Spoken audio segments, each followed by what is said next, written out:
Okay, so I am outside and I'm trying to test out some of the new equipment that I got. So hopefully the wind is not going to mess with me talking. I'm hoping that my mic starts to cancel out some of the wind. So I have some really good letters for you guys today.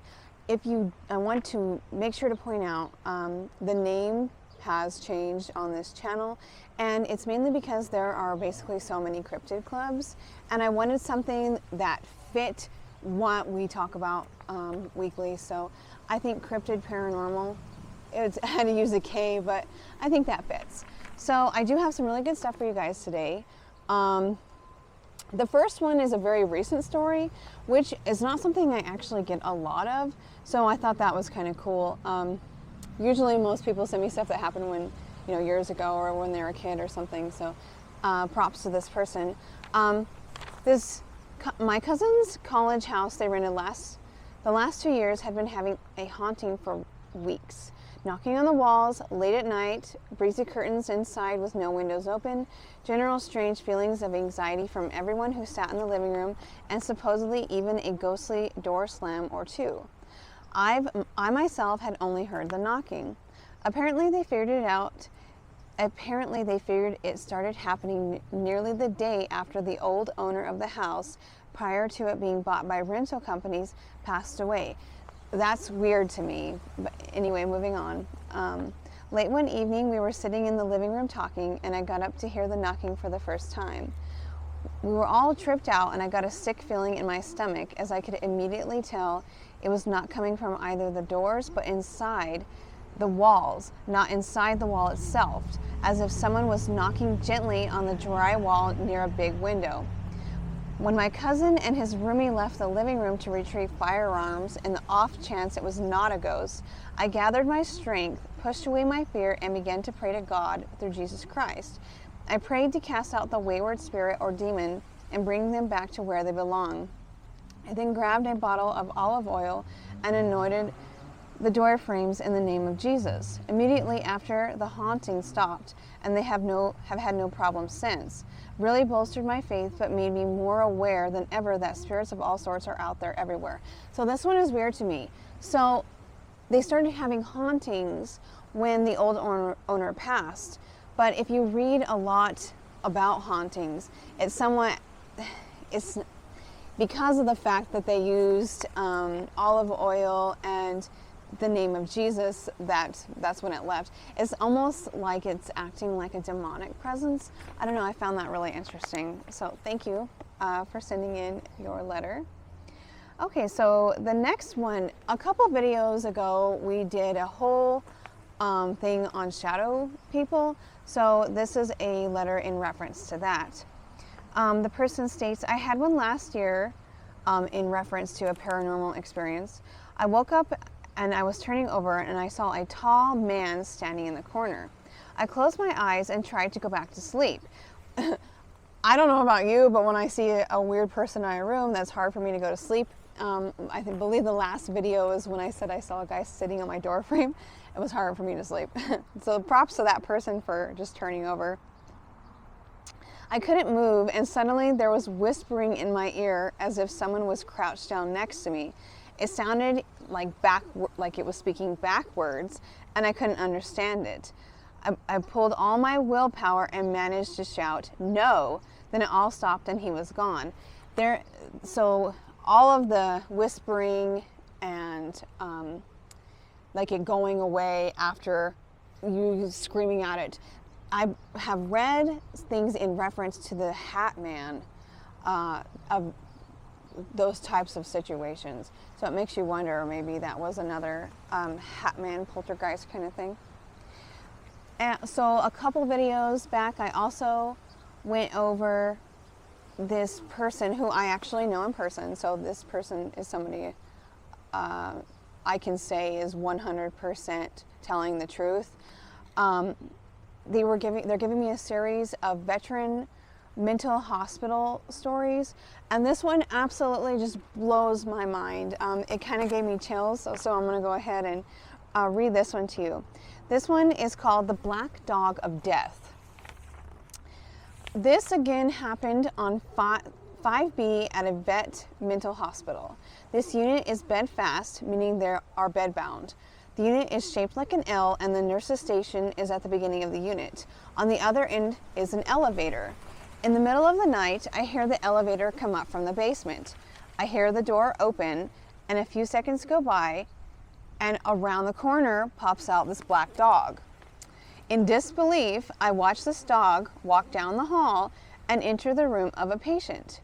Now, all of these patients, I need to go back and state, none of these patients walk around. They don't go up to go to the bathroom. They don't ask for more meds. None of them move. So this person freaks out and they get up and go after the dog. I get to the room and find out that the patient has passed and is also DNR. That means do not resuscitate. And most of the patients on this floor are. And there is no black dog to be found. So fast forward 3 months. It's the middle of the night. The elevator comes up. Here comes the black dog. I get out of my chair and literally follow this dog to a room. I enter the door and find a very recent, this person stated within minutes probably, deceased patient, also DNR. I frantically looked for this dog and there was no dog in sight. So we wait a little while, nothing happens for at least 6 months. This person's on the same unit, but also there with a head nurse. It's the middle of the night, elevator comes up, and they both see the black dog. I'm terrified, and the head nurse is having a hard time understanding why. So they go, and real fast, this person explains this black dog and all these people dying because of this black dog. They both follow the dog, and what do we find? Of course, a very recent deceased patient who happens to be DNR. We looked for the dog everywhere, throughout the room, throughout the hall, throughout the whole unit, and a black shadow was even seen on camera leaving the elevator. There is a superstition with nurses, and apparently they say that all deaths on, I don't know if it's just in this hospital or maybe if you're a nurse, you have the same superstition, but the deaths come in threes. So was this dog associated with the Grim Reaper? Makes you wonder. So those are the letters for today, and I'm going to go ahead and go on to the cryptid of the week. And I chose the Loveland frog, and the reason I chose him was because he was really cute. And if you remember, like Frog and Toad from, I don't know how old you guys are, but I'm kind of old, so I really like Frog and Toad. And that's what he reminded me of. So this is from Ohio. It's one of their well-known cryptids. And I don't know if he's really well-known because it was kind of hard to find out some stuff about him. Lots of things that I read, it said that he was a large iguana with no tail, but he was 4 feet tall. There are some police reports on him, so I'm going to go ahead and read those, and then I'll go over the legends. Factory and the Little Miami River, when an unidentified animal scurried across the road in front of his vehicle. The animal was fully illuminated in his vehicle's headlights, and he was described as a 4-foot tall frog and weighed at least 75 pounds. So that's really crazy to me. I mean, to see a giant frog. But anyway, so he sees this frog, makes a report on it or whatever. And then 2 weeks later, another police officer named Mark Matthews reports seeing an unidentified animal crouched along the road in the same vicinity as police Officer Shockey. So he shoots the animal, which is something I don't really get. I don't really understand why you would shoot a frog or any of these cryptid animals, but hey, that's my opinion. And he puts it in his trunk, and it turns out it was a large iguana with no tail. But if it's a large iguana and the other guy saw a large frog, I don't know, it doesn't really add up to me, but hey.